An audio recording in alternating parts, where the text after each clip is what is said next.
Magandang araw mga lods. Magluluto tayo ngayon ng pinangat na matang baka. Ito ang listahan ng mga sangkap. Tara magluto na tayo. Pagsama-samahin lang ang mga sangkap. Sa kaserola ilagay ang sibuyas,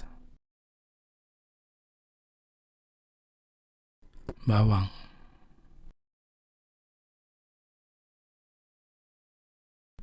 luya,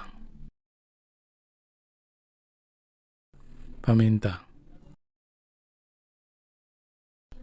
asin at bitsin,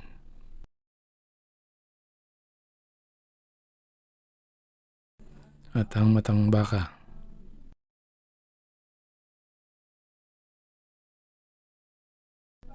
Ilagay ang suka,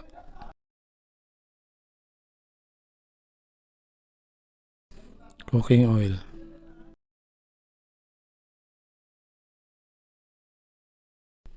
at ang tubig.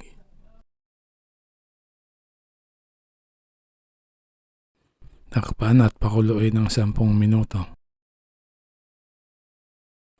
Ayan, luto na. Okay na yan. Pwede nang kumain. Salamat sa panonood.